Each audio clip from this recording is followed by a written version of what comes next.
गर्मी में अमीर और गरीब बहू का ब्यूटी पार्लर। माँ, क्या आज भी हमारे पार्लर में कोई भी नहीं आएगा? नहीं अंजू बेटा, ऐसा नहीं है। अगर भगवान ने चाहा तो आज कोई ना कोई हमारे पार्लर में जरूर आएगा। पेड़ के नीचे नैना अपनी गोद में लिए अपनी 5 साल की बेटी अंजू के साथ अपने पार्लर में कस्टमर के आने का इंतजार कर रही थी। नैना एक बड़े से पेड़ के नीचे तिरपाल लगाकर उसके अंदर टेबल, कुर्सी, शीशा और कुछ मेकअप प्रोडक्ट रखकर अपना ब्यूटी पार्लर चलाती थी। वहीं दूसरी तरफ मैं कब से इस पार्लर में अपॉइंटमेंट लेने का ट्राई कर रही हूँ, लेकिन मुझे अपॉइंटमेंट मिला ही नहीं। क्यों? जी, हमारे पार्लर में दिन के 1000-2000 कस्टमर आते हैं। अब हम किस किस को अपॉइंटमेंट दें? आप थोड़ा वेट कीजिए, कुछ दिनों में आपको अपॉइंटमेंट मिल जाएगा। जहां एक तरफ गर्मी में नैना के ब्यूटी पार्लर में मक्खी तक भिनभिना नहीं रही थी, वहीं नैना के ब्यूटी पार्लर के सामने बने बड़े से ब्यूटी पार्लर में बाहर तक लेडीज की लाइन लगी हुई थी। मेरी मानो नैना, अपना ये कबाड़ा सा ब्यूटी पार्लर बंद करके लोगों के घरों में झाड़ू पोंछे का काम शुरू कर दो। वैसे लोगों के घरों में क्यों, तुम चाहो तो मेरे पार्लर में भी काम कर सकती हो। चुप करो प्रीति, जो तुमने किया है ना, उसके लिए भगवान तुम्हें और तुम्हारे पति को कभी माफ नहीं करेगा। मेरी बात याद रखना, उसके घर देर है अंधेर नहीं।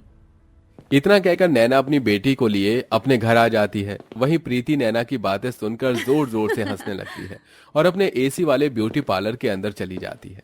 थोड़ी सी तो दवाई पी लीजिए, वरना आप ठीक कैसे होंगे?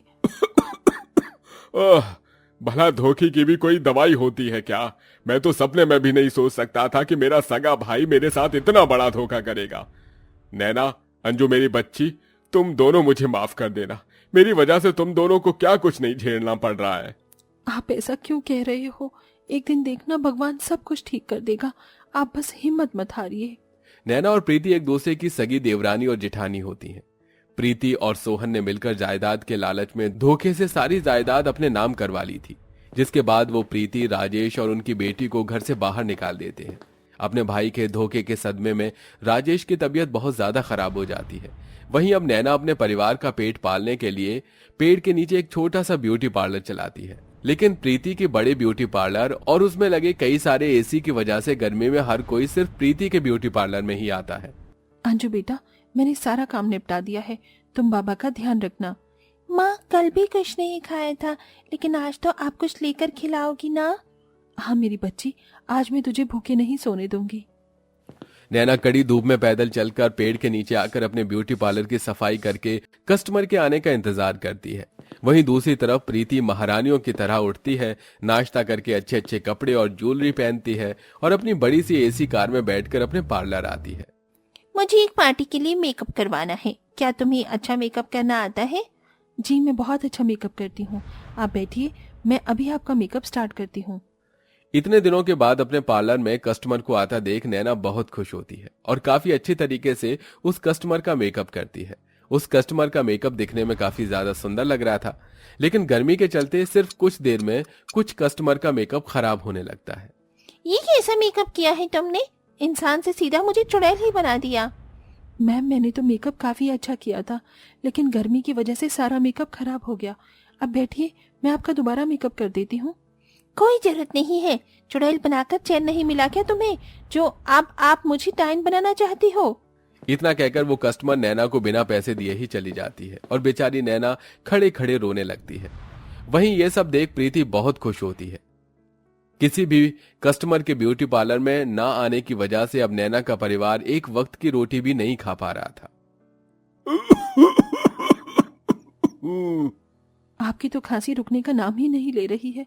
दवाई भी खत्म हो गई है और हाथ में एक पैसा भी नहीं है। कहाँ से लेकर आऊं मैं आपकी दवाई? माँ, तुमने कहा था कि आज तो तुम मुझे खाना खिलाओगी, लेकिन आज भी नहीं खिलाया। माँ, बहुत जोरों की भूख लगी है। माँ, कुछ तो खिला दो ना। अपनी बेटी को भूख से बिलखता देख नैना आसपास के लोगों से मदद मांगती है, लेकिन कोई भी नैना की मदद नहीं करता, जिसके चलते नैना उदास होकर घर आ रही होती है। तभी रास्ते में उस एक पेड़ के पास कुछ सूखी रोटियां रखी हुई नजर आती हैं, जिन्हें लेकर वो जल्दी से घर आती है और चूल्हे पर सेक कर अपनी बेटी और पति को खिलाती है। न जाने कब तक हमें यूं ही इस गरीबी में जूझना होगा। ऐसी गरीबी से अच्छा है कि भगवान हमें मौत दे दे।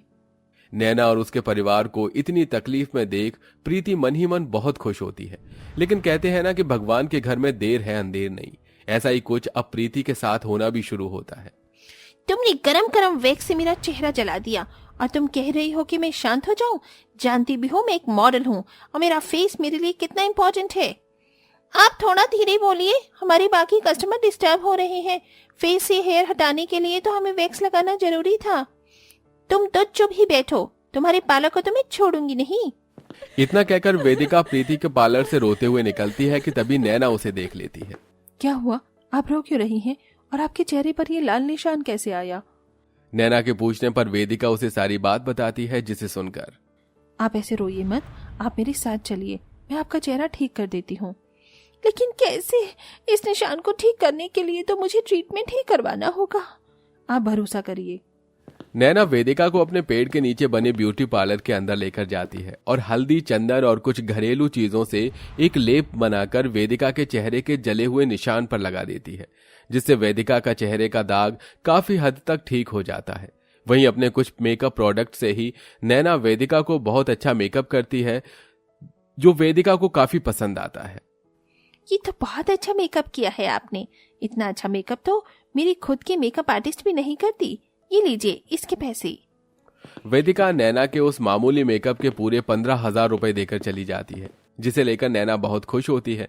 नैना उन पैसों से सबसे पहले अपने पति की दवाइयां और अपनी बेटी के लिए खाने की चीज लाती है और न जाने आज कितने दिनों बाद पूरा परिवार पेट भरकर खाना खाता है। इसी के साथ नैना एक छोटा सा टेबल फैन लेकर अपने पार्लर में रख देती है, जिससे उसके पार्लर में अब पहले से कम गर्मी रहती है। वहीं दूसरी तरफ ये तुमने मेरे बालों से कैसी स्मूथनिंग की है? मेरे सारे बाल झड़ रहे हैं। ऐसे तो मैं एक हफ्ते में ही गंजी हो जाऊंगी। तुमने किन प्रोडक्ट से मेरा मेकअप किया था? देखो मेरे चेहरे पर किस तरह के दाने आ गए हैं। तुमने इतना बड़ा ब्यूटी पार्लर तो खोल लिया, लेकिन काम तो मैं जरा भी नहीं आता है। लाओ हमारे पैसे वापस करो। प्रीति ने पैसों के बल पर एक बहुत बड़ा ब्यूटी पार्लर खोला था, जिसमें उसने बहुत सारा पैसा लगाकर एसी लगवाई थी, जिससे गर्मी में हर कोई प्रीति के पार्लर में ही आता था।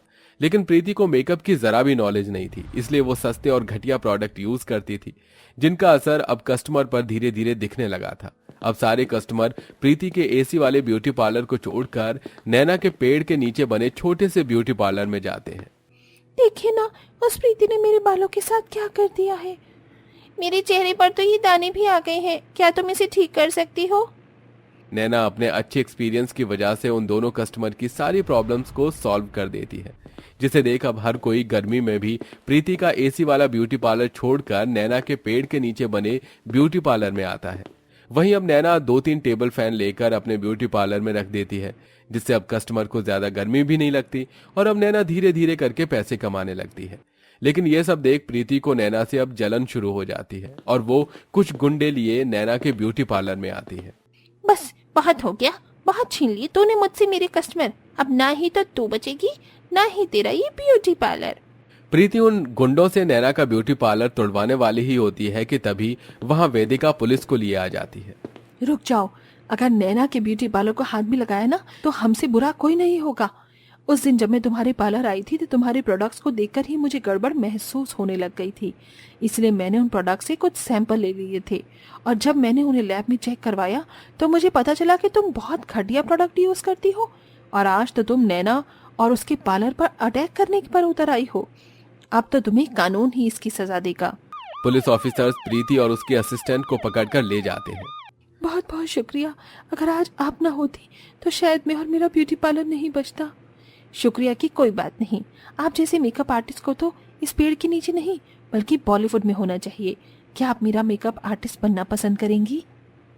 वेदिका की बात सुन नैना बहुत ज्यादा खुश हो जाती है, जिसके बाद अब नैना वेदिका की मेकअप आर्टिस्ट बन जाती है और सिर्फ कुछ समय में नैना की फाइनेंशियल कंडीशन भी अब बहुत ज्यादा ठीक हो जाती है।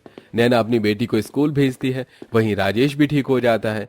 नैना वेदिका की मेकअप आर्टिस्ट के साथ साथ कई जगहों पर अपने ब्यूटी पार्लर भी खोलती है, जिसमें वो गरीब और अनाथ लड़कियों को मेकअप करना सिखाती है और अपने इन्हीं अच्छे कामों की वजह से नैना की सफलता भी अब बढ़ती जाती है।